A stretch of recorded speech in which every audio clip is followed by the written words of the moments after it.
लगभग 50 साल पहले सोशल साइकोलॉजिस्ट लियोन फेस्टिंगर और उनके कुछ साथी ऐसे ग्रुप का अध्ययन करने लगे जो मानते थे कि उस साल के 21 दिसंबर को पूरी दुनिया खत्म होने वाली है। यह ग्रुप का नेतृत्व मरियम किच नामक महिला कर रही थी। उसने अपने सभी फॉलोअर्स से कहा, जो भी फेथफुल है उन्हें 20 दिसंबर की रात को एक यान से ऊपर उठाकर सुरक्षित किया जाएगा। इस वजह से बहुत से लोगों ने अपने जॉब छोड़ दिए, अपनी सेविंग्स उड़ा दी और कुछ लोग डर के मारे घर पर रहे और दुनिया खत्म होने का इंतजार करने लगे। मिसेस कीच के पति इन सब बातों पे यकीन नहीं करते थे, इसलिए वो शांति से सोने गए और मिसेस कीच अपने फॉलोअर्स के साथ लिविंग रूम में प्रार्थना कर रही थी। फेस्टिंगर ने इन सब में एक तर्क लगाया कि जो लोग डर से घर पर दुनिया खत्म होने का इंतजार कर रहे थे, उन्हें अब लगा कि ऐसा कुछ होने वाला नहीं है, लेकिन जो लोग अपना सब कुछ बेचकर बैठे हैं, उनको अभी भी इन बातों पर यकीन रहेगा और वो अपने साथ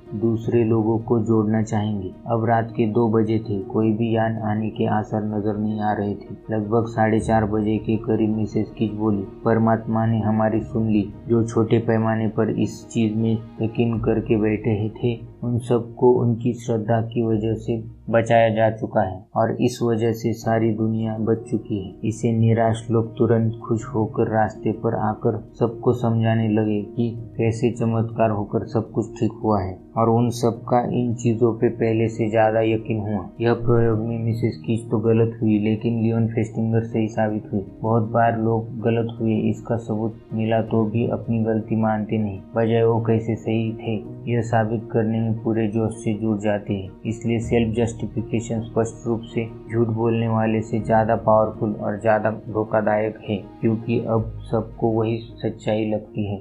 ज्यादातर लोग अपनी गलत बात के जस्टिफिकेशन के पीछे पड़ते हैं क्योंकि उनको अपनी कॉग्निटिव डिसोनेंस को रिड्यूस करना होता है। कॉग्निटिव डिसोनेंस मतलब आपके दिमाग में एक ही चीज के बारे में 2 अलग अलग विचार चलना।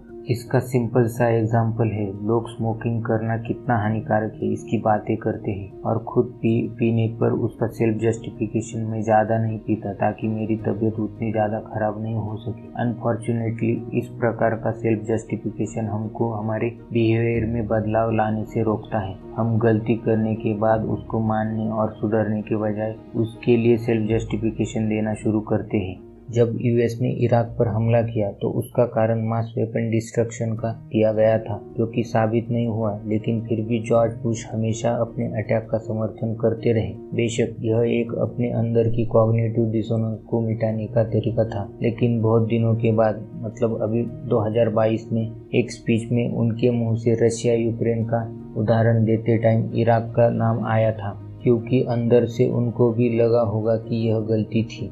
हम सब सेल्फ जस्टिफिकेशन देते हैं, लेकिन उसका आधार क्या होता है उसको कंफर्मेशन बायस से समझते हैं। अगर हमारे ओरिजिनल व्यू को कोई भी पुरानी सोच एक सबूत बन जाती है तो हम नए सबूत की तलाश में नहीं जाते और जो है उसे सच मानते हैं। अब आपको अपनी पुरानी सोच से अलग कुछ मिला तो आप उसे कंसीडर नहीं करते और अपनी पहली सोच सही मानते हैं। किसी जगह पर से लोग गायब हो रहे हैं और उसका कोई सबूत पुलिस को मिल नहीं रहा होता है, तभी उनको किसी से सुनने को मिलता है कि इस जगह पर काला साया या फिर किसी अदृश्य शक्ति का वास है। अब पुलिस उनकी पुरानी थिंकिंग को आधार रखकर कोई सबूत नहीं मिला इसलिए यह समझकर केस बंद कर देती है। हम किसी को कोई चीज़ उसके मेमोरी के आधार पर पूछते हैं तो वो बोलने लगते हैं, मुझे पूरा यकीन है ऐसा ही हुआ था, मुझे सब अच्छी तरह से याद है, लेकिन असल में फॉल्स मेमोरी हमें खुद को माफ करके जस्टिफाई कराती है। हम लोगों से या फिर बहुत बार अमेरिकन से सुनते हैं कि उन्होंने एलियंस को देखा है और उसके रिलेटेड सारी बातें उनको याद है, लेकिन आज तक किसी ने एलियन को नहीं देखा। यह सिर्फ उनकी कम नींद या फिर थकावट भरी स्थिति के कारण लगता है। तो हम पूरे सटीक रूप से हमारी मेमोरी को सही नहीं कह सकते, इसलिए हमको फैक्ट्स को क्रॉस चेक करना चाहिए। जैसे कि बेंजामिन विल्कोमिस्की ने अपनी नाजी कैंप के बचपन के बारे में एक प्रसिद्ध किताब लिखी थी, लेकिन ऐतिहासिक आधार पर यह सब गलत साबित हुआ। असल में उन्होंने अपने दुखद बचपन का सामना करने के हिसाब से अलग अलग सोर्स से जानकारी लेकर ये किताब लिखी थी।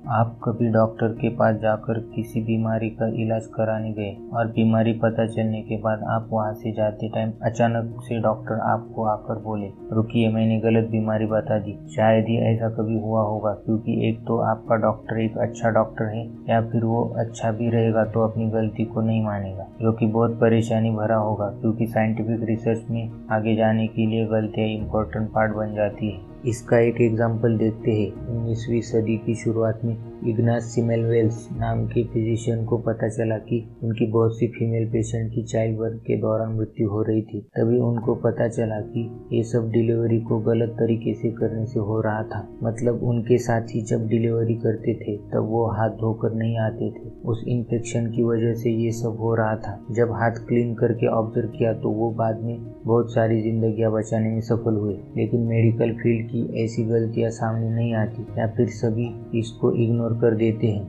बहुत बार केसेस या फिर कंप्लेंट के चलते ये बातें ऊपर नहीं आ पाती। अपनी कॉग्निटिव डिसोनेंस को अवॉइड करने का सबसे आसान तरीका अपना ब्लेम अपने पार्टनर पे शिफ्ट करवाना है, और अंत में ब्रेकअप या शादी टूटना इसका कारण बन जाता है। हर एक को खुद की गलती नहीं दिखती, अपने सामने वाले की सभी गलतियां नजर आती है। अगर आपको अपने एक्शन की वजह से पर्सनली क्रिटिसाइज किया जा रहा हो तो ये एम्बैरेसमेंट या आइसोलेशन का कारण बन जाता है। इसलिए हम खुद को जैसे ट्रीट करते हैं उसी तरह अपने पार्टनर को भी ट्रीट करना चाहिए। आपको जीवन में आगे बढ़ना है तो पहले अपनी की गई गलती को मानना पड़ेगा, क्योंकि तभी आप उसको सुधार सकते हो। पहले तो हमें ये समझना होगा कि गलती मानना यानी हम मूर्ख है या फिर कमजोर है, ऐसा बिल्कुल नहीं है, बल्कि ये तो सीखने का सबसे अच्छा तरीका है। एक स्टडी में ऐसा पाया गया था कि यूएस के स्टूडेंट एशियन स्टूडेंट की मात्रा में मैथ में कमजोर पाए गए हैं। उसका कारण यूएस स्टूडेंट को मिस्टेक्स करना मतलब एम्बैरेस फील होता है, तो वो सीख नहीं पाते हैं। इसके विपरीत एशियन स्टूडेंट को मिस्टेक्स हुई तो भी सभी क्लास के सामने अच्छी तरह से मैथ को समझाया गया था, और मिस्टेक्स कोई बड़ी बात नहीं है, यह सिखाया गया। दूसरी बात, आपको क्रिटिसिज्म के लिए अपना ओपन माइंडसेट रखना होगा, क्योंकि जो गलतियां मानते हैं और उसे सुधारने का प्रयास करते हैं उनकी रिस्पेक्ट ज्यादा होती है। जब नासा का स्पेस शटल कोलंबिया की दुर्घटना हुई तो नासा के इंटीग्रेशन मैनेजर वेन हेल ने उसकी पूरी रिस्पॉन्सिबिलिटी ली थी। इस पर उनको निकालने की वजह प्रमोट किया गया था। इस तरह से हम सेल्फ जस्टिफिकेशन से बचकर और कॉग्निटिव थिंकिंग से बचकर आगे बढ़ सकते हैं। सोचने का सही तरीका और टाल मटोल से कैसे बचे, इसके बारे में वीडियो नीचे डिस्क्रिप्शन में दी गई लिंक पर मौजूद है, वो आप देख सकते हैं।